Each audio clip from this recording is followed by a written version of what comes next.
তো নবীগণের পথই তো আমাদের পথ, নবীদের মতই তো আমাদের মত। নবীদের পথ কি? বাতিলের সঙ্গে আপোষ করা না বাতিলের বিরুদ্ধে জিহাদ করা?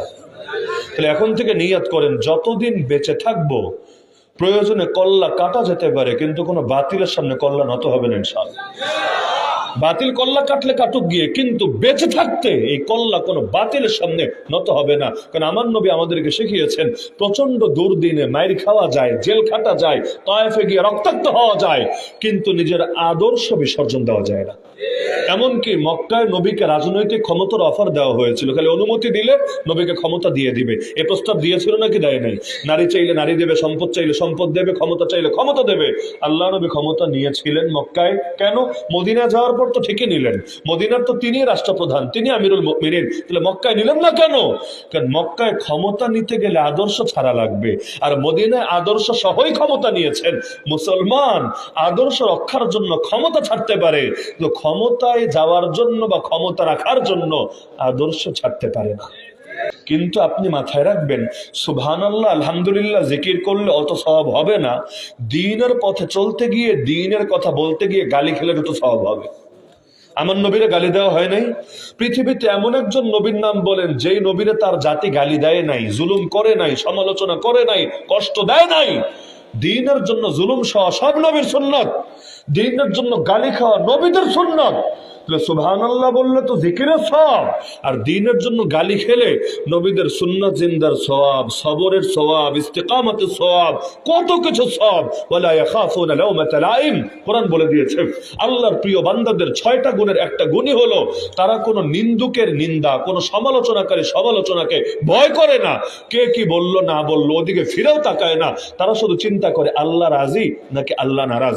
এজন্য তয়েফের ময়দানে আমার নবীকে মারতে মারতে মারতে যখন রক্তাক্ত করে ফেলেছে, তখন আমার নবী আল্লাহকে বলছে, হে আল্লাহ, আমার উপর যদি আপনার রাগ না থাকে, আমার কোনো কিছুতে কোনো পরোয়া নাই, কে মারলো কে ধরলো এটা নিয়ে আমার কোনো চিন্তাই নাই।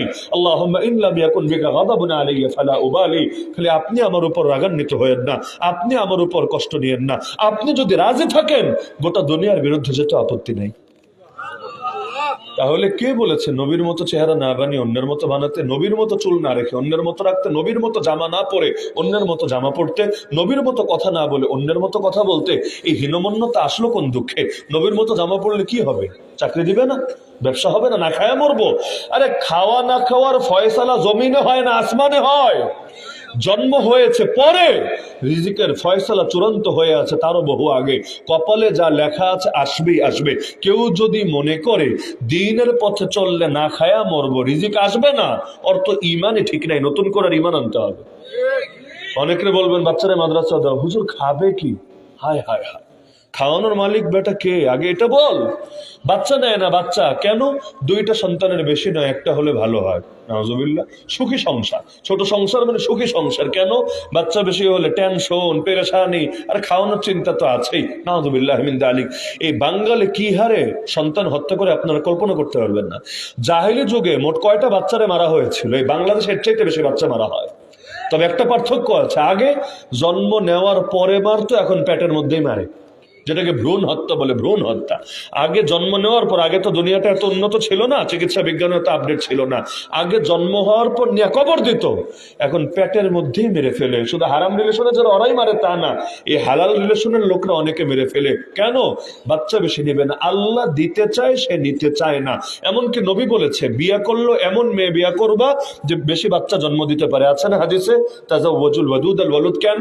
আমি নবী গর্ব করতে চাই উম্মত বেশি হলে, এটা নিয়ে নবী গর্ব করবেন।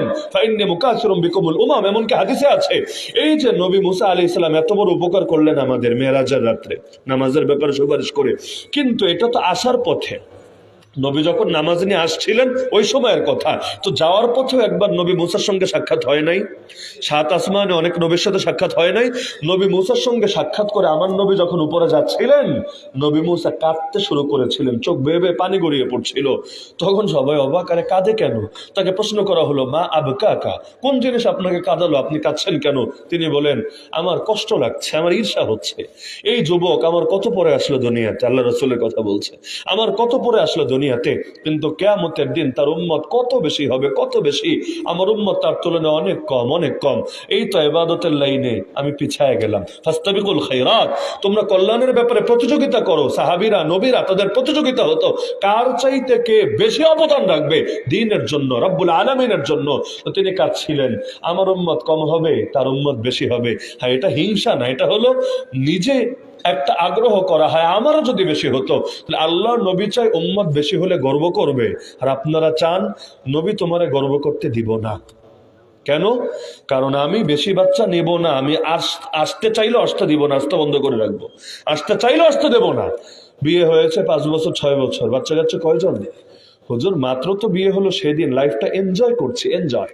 এত তাড়াতাড়ি বাচ্চা কাচ্চা নিলে তাহলে কি হবে? আগে যাক না কয়েকটা বছর, এভাবে 5-6 বছর যায়, পরে এসে হুজুরদের কাছে দৌড়ে একটু পানি পড়া দেন, একটু তাবিজ দেন। কেন, কি হলো?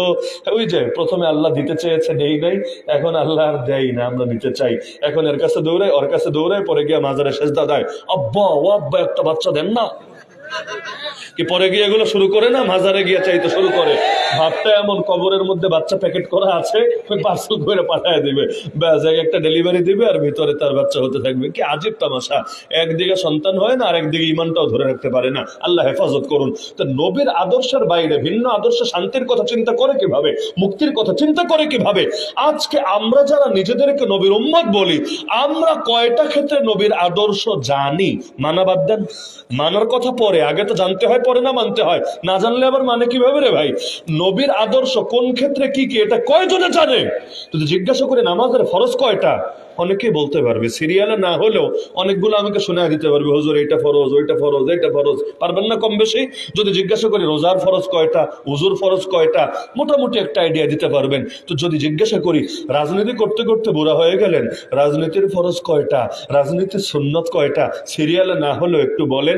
ব্যবসা করতে করতে এক পা কবরে চলে গেল, ব্যবসার ফরজ কয়টা, ব্যবসার সুন্নত কয়টা, ওয়াজিব কয়টা, একটু বলেন।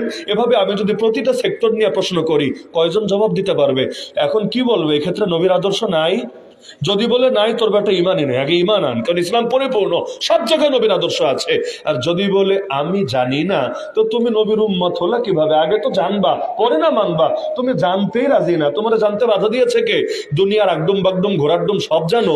এমনকি ট্রাম্প এসেছে ক্ষমতায়, কবে কি করছে না করছে, নরেন্দ্র মোদীর বাথরুম ক্লিয়ার হচ্ছে নাকি পেটে ব্যথা করছে, এই সব খবর পর্যন্ত পত্রপত্রিকা দেখে নিয়মিত রাখছে। ওই পেপারে দেখবেন একটা পৃষ্ঠাই থাকে বিনোদন নামে, বিনোদন নামে একটা বা দুইটা, আর খেলাধুলা নামে একটা বা দুইটা। কি আগ্রহ মানুষের এগুলো পড়ার জন্য। বিনোদন মানে কি কৌতুক, গল্প, উপন্যাস? না, এগুলো না। বিনোদন মানে নায়ক নায়িকা ঠিক আছে কিনা, বিয়ে হলো কিনা, তালাক হলো কিনা, সব ঠিকঠাক মতো চলছে কিনা, এটা হলো বাঙালির বিনোদন। এখন যেই বাঙালির নায়িকাদেরও খবর রাখার টাইম আছে, ওই বাঙালির নবীর সুন্নত জানারই টাইম নেই। ওর নেতারে নিয়ে 10টা বই পড়ে ফেলেছে, ওই নেতারে জীবনে দেখে নাই, ওই সময় জন্ম হয় নাই, তো মাইক হাতে নিলে আমার নেতা এমন ছিল, আমার নেতা তেমন ছিল। তো আসল নেতা যে, তার ব্যাপারে তোমার কি জানা আছে? আল্লাহ নবীর ব্যাপারে আমরা কি জানি আসলে? বলেন না, কি জানিটা কি? ঠিক মতো তো জানি না, তো মানবো কিভাবে? খালি কয়েকটা বিক্ষিপ্ত কেচ্ছা জানি। কেচ্ছা মানে যেগুলো ওয়াজে শোনেন, ওই রকম কয়েকটা কেচ্ছা জানেন। খালি কেচ্ছা জানলেই চলবে? নবীর থেকে সব আদর্শ শেখা লাগবে না? কারণ বলে আসলেন হুকুম চলবে, আল্লাহর তরিকা চলবে, রাসূলুল্লাহ। তো রাসূলের তরিকা মেনে সব করেন তো? যদি না করেন, কোন মুখ নিয়ে হাজির হবেন নবীর সামনে? আল্লাহ রাসূলের সামনে যাওয়ার মুখ আছে? আল্লাহ রাসূলের কাছে হাউজে কাউসারের পানি যে পান করার স্বপ্ন দেখছেন, ওই স্বপ্নটা কিসের ভিত্তিতে দেখছেন? আপনি তো নবীকে ভালোই বাসেন না। যদি বাসতেন, নবীকে জানতেন, এরপর মানতেন। কারণ যে যাকে ভালোবাসে, সে তাকে আরো বেশি থেকে বেশি জানার চেষ্টা করে, যতটুকু জানে মানারও চেষ্টা করে। এজন্য সিরাত ছাড়া কোনো মুক্তিই নাই, কোনো শান্তিই নাই। আর সিরাত মানে খালি ওই কেচ্ছা কাহিনী না, সিরাত মানে আদর্শ। সিরাত মানে কি? ওই যে আমি বলেছি না, যে আদর্শ অনুসরণের জিনিস। এটা শুধু বলার জিনিস, শুধু উদযাপনের জিনিস, শুধু শোনার জিনিস না, অনুসরণের জিনিস। কারণ আল্লাহ নবীর আদর্শই পারফেক্ট আদর্শ। আজকে বাংলাদেশে দেখেন না, কত কিছু নিয়ে মারপিট চলে। আমি বাংলাদেশি পরিচয় আগে নাকি মুসলিম পরিচয় আগে? বা এই পরিচয়, এটা নিয়েও বাংলাদেশে ইখতিলাফ শুরু হয়েছে। আপনি তো জবাব দিলেন, কিন্তু বাংলাদেশে মারপিট হচ্ছে এটা নিয়ে, রীতিমতো কিলাকিলি ঘষাঘষি খেলে বাকি আছে যে আগে বাংলাদেশি না আগে মুসলিম। আরে কোরআন খোলো, নবীর জীবনে দেখো, জবাব সেখান থেকে নিয়ে নাও না। আল্লাহর কোরআন বলেছে মুসলমান কি বলে পরিচয় দেয়, ওমান আহসানু কাওলাম মিম্মান দা ইলাল্লাহ ওয়া আমিলা সালিহা ওয়া ক্বালা ইন্নানি মিনাল মুসলিমিন। মাশাআল্লাহ, সবাই পারেন দেখি আয়াত। ওয়া ক্বালা ইন্নানি মিনাল বানগালিয়িন ওয়া ক্বালা ইন্নানি মিনাল বানগালাদেশিয়িন ওয়া ক্বালা ইন্নানি মিনাল সিলহেতিয়িন ওয়া ক্বালা ইন্নানি মিনাল আওয়ামী লীগিয়িন, বিএনপিয়িন, জামাতিয়িন, ধর্মনাইয়িন, এগুলো না। এক নম্বর পরিচয় হলো ওয়া ক্বালা ইন্নানি মিনাল মুসলিমিন। মুসলিম পরিচয় সবার আগে, বাকি সব পরিচয় সিরিয়ালে এরপরে। মানে ইসলাম রক্ষার জন্য সবগুলো ছাড়া যাবে, তো কোনো কিছুর জন্য ইসলাম ছাড়া যাবে না। ইব্রাহিম আলাইহিস সালাম ইসলামের জন্য নিজের বাপ ছেড়েছেন, নূহ আলাইহিস সালাম ইসলামের জন্য নিজের পুত্র ছেড়েছেন, লূত আলাইহিস সালাম ইসলামের জন্য নিজের বউ ছেড়েছেন, মুহাম্মদুর রাসূলুল্লাহ, সবাই বলেন সাল্লাল্লাহু আলাইহি ওয়াসাল্লাম, ইসলাম রক্ষার জন্য কাবা পর্যন্ত ছেড়েছেন, মক্কা পর্যন্ত ছেড়েছেন, নিজের পিতৃভূমি, মাতৃভূমি, রক্তের আত্মীয় স্বজন সব ছেড়েছেন, কিন্তু কোনো কিছুর জন্য ইসলাম ছাড়েন নাই। তাহলে মুহাম্মদুর রাসূলুল্লাহ এই শব্দে যখন কালেমা পড়লেন, তখন আপনাকে মানতে হবে নবীর তরিকাই শান্তি, নবীর তরিকাই মুক্তি, দ্বিতীয় কোনো তরিকায় শান্তি নাই, কোনো তরিকায় মুক্তি নাই। এবার নবীর আদর্শকে সামনে রেখে আমি চারটা ছোট্ট ছোট্ট পরামর্শ দিয়ে আমার আলোচনার ইতি টানবো। এক নম্বর পরামর্শ হলো, নবীর নামে কালেমা যেহেতু পড়েছেন, আমার এক নম্বর পরামর্শ, আল্লাহ নবীর আদর্শ সম্পর্কে সবাই জানার চেষ্টা করেন আজকে থেকে। পারবেন ইনশাআল্লাহ? আমি যদি জিজ্ঞাসা করি আপনার কি ঈমান আছেন, আপনি বেঈমান হয়ে গেছেন, আপনি বলবেন হুজুর ঈমান আছে। আমি যদি জিজ্ঞাসা করি বুঝলেন কিভাবে, কারণ যদি জিজ্ঞাসা করি উযু আছে না উযু চলে গেছে, আমি যদি জিজ্ঞাসা করি উযু আছে না চলে গেছে, আপনি যদি বলেন উযু আছে, আমি কিন্তু জিজ্ঞাসা করবো বুঝলেন কিভাবে, আপনি জবাব দিবেন হুজুর যেই যেই কারণে উযু নষ্ট হয় এগুলো নাই, আলহামদুলিল্লাহ আমার এখনো এগুলো হয় নাই। মানে আমি বাথরুমেও যাই নাই, বায়ুত্যাগও হয় নাই, আমি শুয়ে ঘুমাইও নাই, আমার গা থেকে রক্ত বের হয়ে গড়িয়েও পড়ে নাই, ইত্যাদি ইত্যাদি। উযু ভঙ্গের কোনো কারণ আমার মধ্যে পাওয়া যায় নাই, ভালো কথা। আমি যদি বলি আজকে এশার নামাজ হয়েছে, বললেন হ্যাঁ হয়েছে। আমি যদি বলি কেমনে বুঝলেন নামাজ হয়েছে, আপনি বলবেন হুজুর নামাজ নষ্ট হয় যে যে কারণে, আলহামদুলিল্লাহ একটা কারণে পাওয়া যায় নাই। আমি নামাজের মধ্যে কেবলা থেকে আমার বুক সরাই নাই, মুখ সরাই নাই, আমি নামাজের মধ্যে আমি জোরে জোরে অট্টহাসি হাসি নাই, হ্যাঁ হ্যাঁ করে জোরে জোরে হেসে দেই নাই, আরো যা কিছু আছে এগুলো একটা আমার থেকে পাওয়া যায়নি, আলহামদুলিল্লাহ। আর আমি যদি বলি ঈমান যে আছে, বুঝলেন কিভাবে, বলেন দেখি বুঝলেন কিভাবে ঈমান আছে, এখন আপনি বেঈমান হন নাই। অথচ নবী বলেছেন ফিতনার জামানায় এমন সময় আসবে, সকালে মুমিন বিকালে কাফের, বিকালে মুমিন সকালে কাফের। আপনাদের কি ধারণা এই সময় এখনো আসে নাই? এই সময় এখন আসে নাই। তা আপনার ঈমান আছে না চলে গেছে? কারণ এটা তো আর বুলেট প্রুফ সার্ভিস না যে এমন একবার কালেমা পড়েছেন এখন আর গুলিও ঢুকবে না, বোমাও ঢুকবে না, একদম পুরো এয়ার টাইট, এটার মধ্যে আর কোনো ঝামেলা হবে না। তাহলে ঈমান আছে না গেছে, ওইটা নিশ্চিত করতে চাইলে আপনার কিন্তু এতটুকু জ্ঞান থাকা লাগবে, কোন কথা বললে ঈমান যায়, কোন কাজ করলে ঈমান যায়, কোন বিশ্বাস রাখলে ঈমান যায়। আমি যদি বলি, আমি আপনাদেরকে জিজ্ঞাসা করছি না, আমি যদি বলি এখানকার অধিকাংশ শ্রোতার অতটুকু এলেম নাই, আপনারা কি অস্বীকার করতে পারবেন? যদি বলেন যে না হুজুর আপনি ভুল বলেছেন, তাহলে আমি এখন দাঁড় করায় প্রশ্ন করা শুরু করব যে ঠিক আছে আমাকে বেশি না 20টা করে কারণ বলেন, এক একজন 20টা করে কারণ বলেন যে এই কারণে ঈমান নষ্ট হয়, এবং এর একটাও আমার মধ্যে নেই আলহামদুলিল্লাহ। আর যদি কোন কারণে ঈমান নষ্ট হয় নাই জানেন, কি এলেম শিখলেন, কি জ্ঞান অর্জন করলেন, হালাল হারামের জ্ঞানই তো এখনো শিখলাম না, এমনকি কবিরা গুনাহ কয়টা এটাই পাবলিক জানে না। কি আপনার ধারণা কবিরা গুনাহ মানুষ জানে? আচ্ছা আমি একটা কথা বলি, এই যে আমরা দোয়া করি না জীবনে আল্লাহর কাছে অনেক ক্ষমা চাই না, জীবনে একদিনও কি এই ক্ষমা চেয়েছেন আল্লাহ অহংকারের পাপ বড় নিকৃষ্ট পাপ, আমার দ্বারা অহংকারের পাপ হয়ে যায়, আল্লাহ মাফ করে দাও, এরকম কোন ক্ষমা চেয়েছেন? বহু পাপের কথা কিন্তু বলেন, আল্লাহ নজরের খেয়ানত হয়ে যায়, আল্লাহ এই হয়, আল্লাহ সেই হয়, আল্লাহ জবান দ্বারা মিথ্যা বলা হয়ে যায়, কান দ্বারা গান শোনা হয়ে যায়, আল্লাহ মাফ করো বলি না আমরা, কিন্তু আল্লাহ আমার দ্বারা অহংকারের পাপ হয়ে যায়, এইরকম বাক্য দিয়ে কে কবে ক্ষমা চেয়েছেন বলেন দেখি? যদি না চান তাহলে এই বাক্যে ক্ষমা না চাওয়াটাও কি একটা অহংকার না? মানে নিজের অহংকারী মনেই হয় না, এটা যে একটা কবিরা গুনাহ, এবং সবচাইতে নিকৃষ্ট কবিরা গুনাহ। কারণ ইবলিস বরবাদ হয়েছে কেন? ইবলিস কিন্তু মদ খায় নাই, ইবলিস চুরি করে নাই, ইবলিস কিন্তু দুর্নীতি করে নাই, ইবলিস দেশের টাকা বিদেশে পাচার করে নাই, ইবলিস কি করেছে? অহংকার করেছে। অহংকার, অহংকার এমন একটা পাপ যার উপর কোনো পাপই হতে পারে না। এই অহংকার আল্লাহর চাদর, এটা ধরে যেটা আনাহাচনা করবে আল্লাহ ওকে জাহান্নামে ফেলবেন। তো অহংকার এটা যে একটা কবিরা গুনাহ ওই সেন্সই তো নাই। গীবত করে না দোকানে দোকানে, প্রতিটা চায়ের দোকানে গীবত হয় নাকি হয় না? বিকালে মহিলারা 8 জন 10 জন একত্রিত হলে গীবত করে নাকি করে না? আপনি হাতে নাতে ধরবেন, এই গীবত করিস কেন? বলবে কই গীবত করলাম, আমি তো সত্যই বললাম, মিথ্যা বলি নাই। ওই সত্য বলাটাই তো গীবত। অন্যের দোষ তোমারে প্রকাশ করতে বলেছে কে? এটাই তো গীবত। গীবত ঘি ভাত যেমন খেতে অনেক মজা, গীবতটাও করতে অনেক মজা, কিন্তু পরিণতিটা অনেক খারাপ, অনেক খারাপ। তাহলে প্রত্যেকে ইলম শিখবেন তো ইনশাআল্লাহ। আমি যুবক ভাইদেরকেও একটা পরামর্শ দিই, যদি মনে হয় রাখতে পারে। আপনাদেরকে আমি যতটুকু জানি আল্লাহ তাআলা ভালো টাকা পয়সা দিয়েছেন। বিশ্বনাথের, বিয়ানীবাজারের, গোলাপগঞ্জের মানুষের টাকা পয়সা আছে আলহামদুলিল্লাহ। আর আপনারা তো পীরের বাজার, এখানে সবাই পীর মাশাআল্লাহ। বাজারের নামে যদি পীরের বাজার, এখানে তো আর কেউ মুরিদ থাকার কথা না, সবাই পীর, বাজারটাই পীর, এখানে পীর বিক্রি হয়। মানে বাজারে তো মাল বিক্রি হয়, যেমন বলে ওইটা গরুর বাজার, এটা মাছের বাজার, এটা ইসের বাজার। তাহলে এখানে আপনারা কম বেশি সবাই পীর মাশাআল্লাহ। আচ্ছা, সবাই যদি পীর হন, আমি একটা পরামর্শ দিই আপনাদেরকে, যাদের পক্ষে সম্ভব আপনারা কিছু বই কেনেন সিরাতের উপরে। একটা না, কয়েকজন মিলে জমা হয়ে 100 বই কেনেন, 200 বই কেনেন, অল্প, যেগুলো দাম কম, 40 টাকা 50 টাকা, কিন্তু মানসম্মত। উলামায়ে কেরাম আছেন, তাদের সাথে পরামর্শ করে আপনারা কিনে যারা যারা পড়তে জানে এবং পড়ার আগ্রহ রাখে সবাই বিনামূল্যে দেন। টাকা লাগবে না। নবীর মহব্বত ছড়াতে আবার টাকা কিসের? কোনো টাকা দরকার নাই, নিজেরা কিনবেন। মাহফিল তো ভাই একদিন, কিন্তু আমাদের মিশন চালাতে হবে প্রতিদিন। মাহফিল একদিন 2 দিন, তা আমাদের মিশন চলবে প্রতিদিন। এজন্য আল্লাহ নবী সম্পর্কে একটা বই যাতে অন্তত আমাদের সবার আগামী ঈদের আগে পড়া হয়ে যায়, এতটুকু আশা আমি করতে পারি তো আপনাদের থেকে? কয়েকজন যুবক উদ্যোগ নিয়ে নিলে হবে।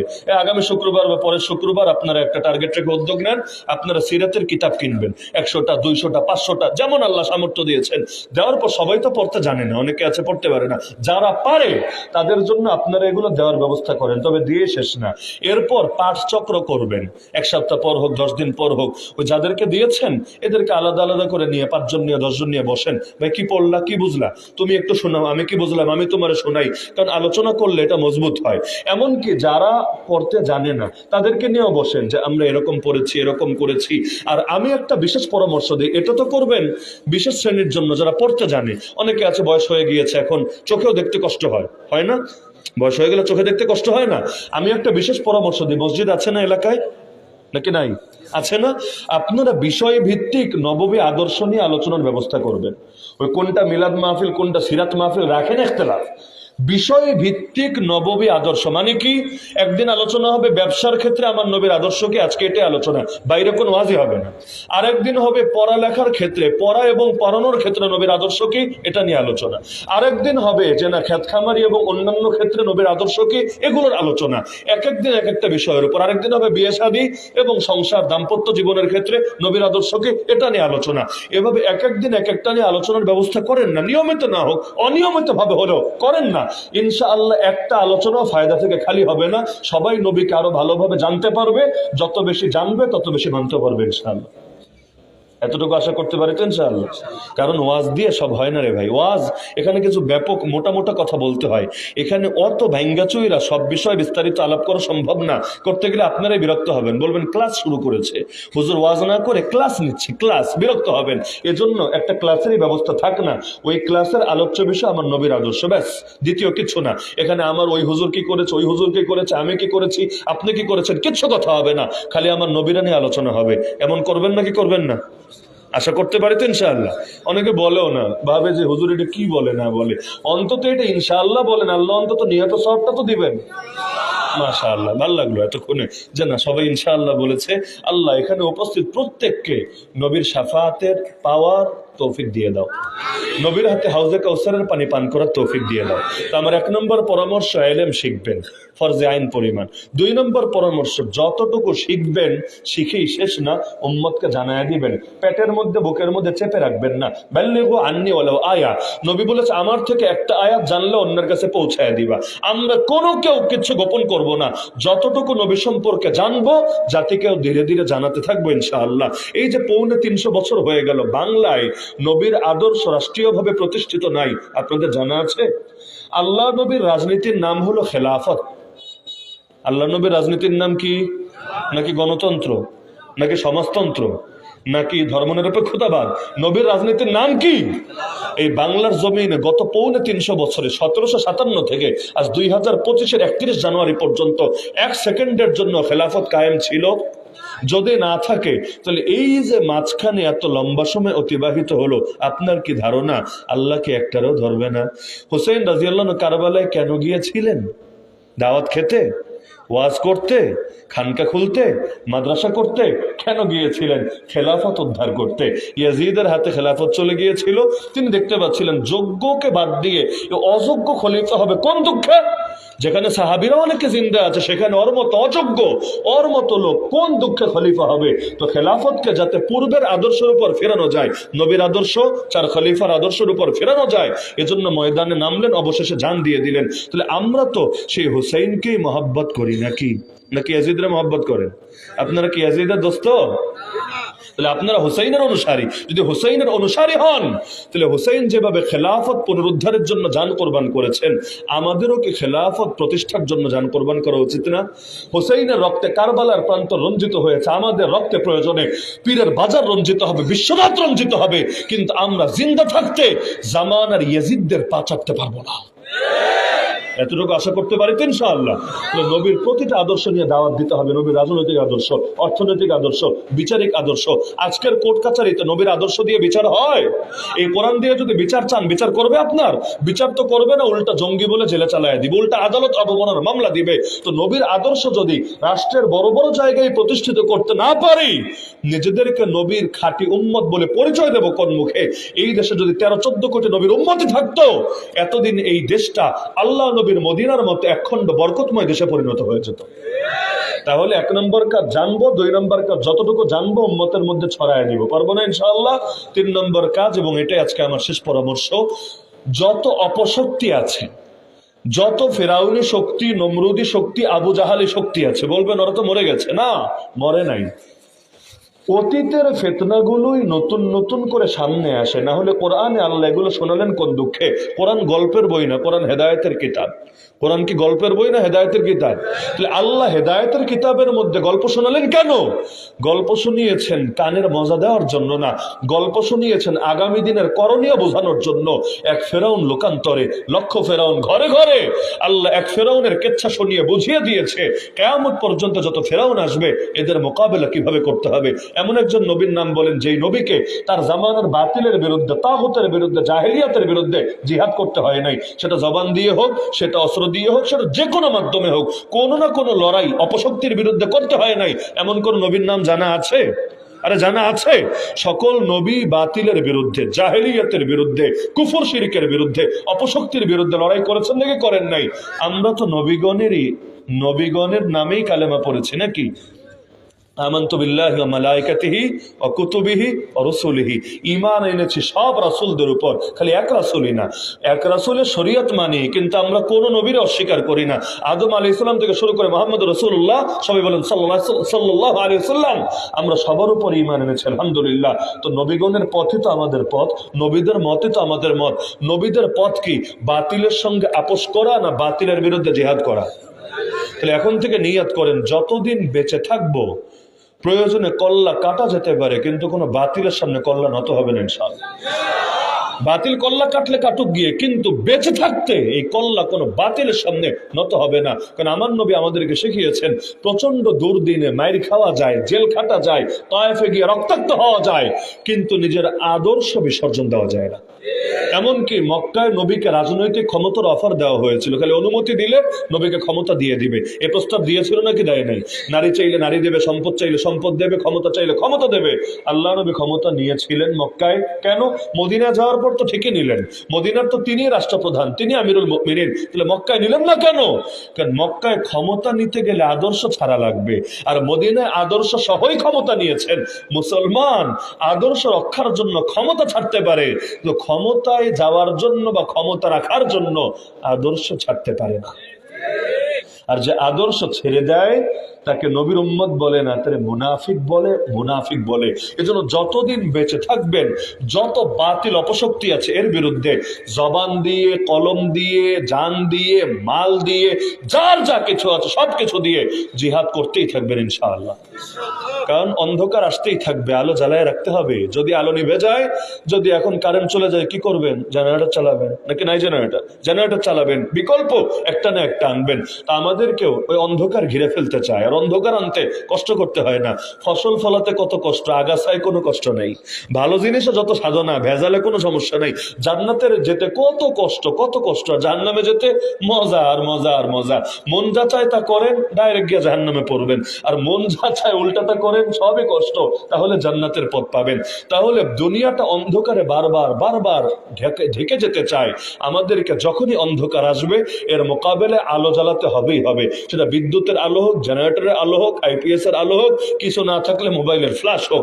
এজন্য আমার অনেক বেশি শক্তি যদি নাও থাকে, আমার যতটুকু আছে সেটা দিয়ে আমি লড়াই চালাবোই চালাবো ইনশাআল্লাহ। আমাদের পূর্বপুরুষরা লড়াই চালিয়েছেন, তাই এখনো ইমান ইসলামের উপর আছি। এখনো কোনটা হক কোনটা বাতিল চিনতে পারছি, কোনটা সুন্নত কোনটা বেদাত বুঝতে পারছি। তারা যদি আপোষ করে ফেলতেন, কি হতো?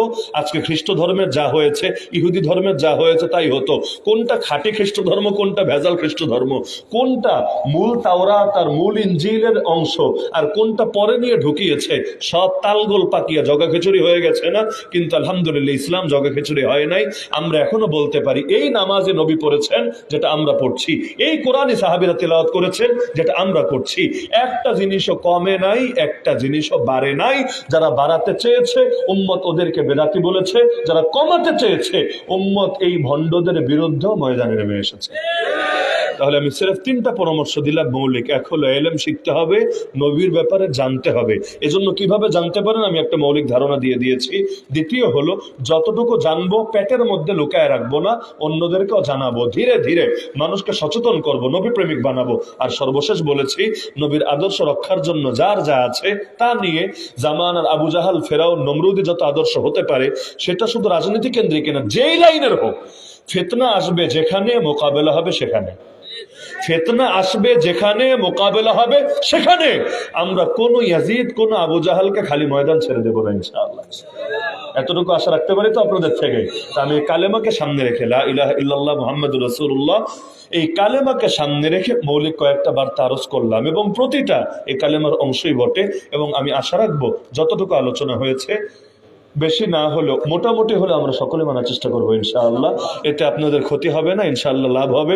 দুনিয়াতে কিছু না বললেও কিয়ামতের দিন দেখা হলে একটা জাযাকাল্লাহ দিবেন ইনশাআল্লাহ। বলবেন হুজুর না অমুক কথাটা কাজে এসেছে। কিন্তু যুবক ভাইদেরকে যে কথাটা আমি বললাম, আপনারা আজই বা কালকের মধ্যে উলামায়ে কেরামের সাথে পরামর্শ করে অতি দ্রুত কিছু কিতাব সংগ্রহ করে ফেলেন।